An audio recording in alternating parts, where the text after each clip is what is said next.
This is example number 9. A sum of rupees 1000 is invested at 8% simple interest per year. Calculate the interest at the end of each year. Do these interests form an AP? If so, find the interest at the end of 30 years making use of this fact. तो question ध्यान से सुनो दोबारा. क्या बोल रहा है कि हमारे पास 1000 रुपीज़ हमारे पे हमने इन्वेस्ट किए. बैंक में हमने इन्वेस्ट किया, मीन्स कहाँ डालते हैं हम, बैंक में. तो हमने बैंक में 1000 रुपीज़ डाले. बैंक हमको इंटरेस्ट कितना दे रहा है, एवरी ईयर पर ईयर दे रहा है, कितना 8%. और किस टाइप का इंटरेस्ट दे रहा है, simple interest, it's not a compound interest. और ये आपको मालूम है इंटरेस्ट कैसे कैलकुलेट करते हैं.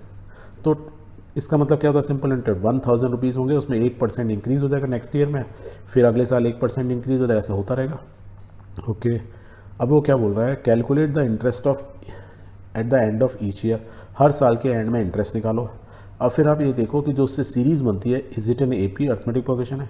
और यदि वो सीरीज़ अर्थमेटिक प्रोग्रेशन है तो आपको क्या पता लगा, तो 30th ईयर में उसकी इंटरेस्ट कितना होगा टोटल, ये हमें पता लगाना है. तो हम कैसे सॉल्व करेंगे इसको. तो हम ऐसे लिखेंगे कि we know the formula for calculating the simple interest is given by, आपको याद ही था क्या होता है, simple interest I is equal to P R T upon 100, where P is the principal amount, that means 1000 rupees, R is the rate of interest, that is 8% में, इसलिए 100 लिख लिया नीचे.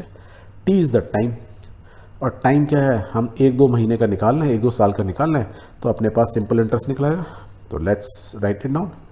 सो the interest at the end of first year, एक साल के बाद हमारा कितना इंटरेस्ट मिलेगा बैंक से हमें, तो मिलेगा 1000 into R is the percentage rate of interest into 1/100, तो 80 रुपीज़ हमको मिलेंगे.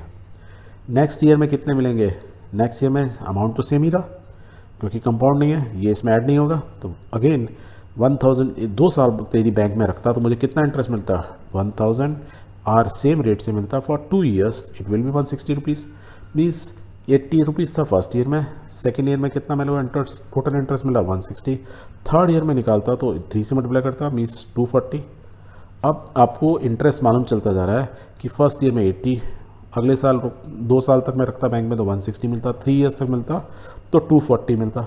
ऐसे ही मेरे को 30 years तक करना है तो मैं डायरेक्ट यहाँ कर सकता हूँ वैसे 1000 इंटू 8 इंटू 30 डिवाइड बाई 100, तो मेरे उतने ईयर्स का इंटरेस्ट मालूम चल जाता. बट हमको किस तरीके से फॉर्म करना है, पहले तो हमें पता लगाना है कि अर्थमेटिक प्रोग्रेशन बन भी रहा है कि जो इंटरेस्ट आ रहे हैं. तो देखो इसको हम पता तो लगा सकते हैं 30 में 4th 5th ईयर का, तो हमारे 3 सफिशिएंट है, इन्हीं से निकाल लेते हैं. तो हम बोलेंगे कि हमारा जो अर्थमेटिक प्रोग्रेशन या सीरीज़ जो बन रहा है वो बन रहा है 80, 160, 240 एंड सो ऑन, कंटिन्यूस चलता है इनफाइनाइट तक जब तक हम बैंक में पैसा रखेंगे. वेयर यदि ये अर्थमेटिक प्रोग्रेशन है तो इसका ए तो क्या हो गया 80, विल राइट दिस वे, और डी क्या हो गया, दोनों के बीच में डिफरेंस देखो, किसी के बीच में इट्स 80, तो ए मालूम चल गया और D is a common difference जो कि सेम है, that means it is an arithmetic progression. And if this is an arithmetic progression तो हमको 30th year means 30th term पता लगाना है. तो we will write 30th year में, that means A30 shall be कितना होगा, A plus n minus 1D, n is 30 minus 1 into D, A की वैल्यू डाल दो, A इज़ कितना 80 इंटू 29, 30 माइनस 1 29, डी क्या डिफरेंस 80. इसको सॉल्व कर लो, but you will get it 2400 rupees.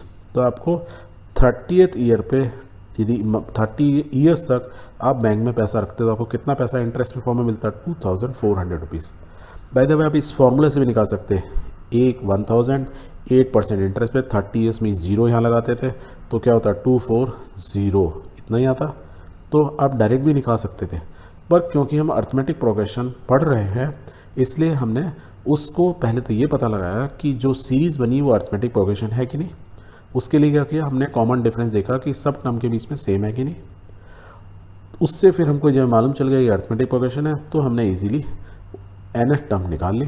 कौन सी nth टर्म, 30th ईयर पे, वो वैल्यू ये आ गई.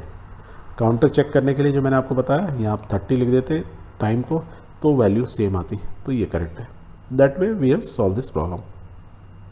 So the interest at the end of 30 years will be rupees 2400. This way we have to write so that it means कि we have completed the question, जो question था उसका answer complete कर दिया, राइट.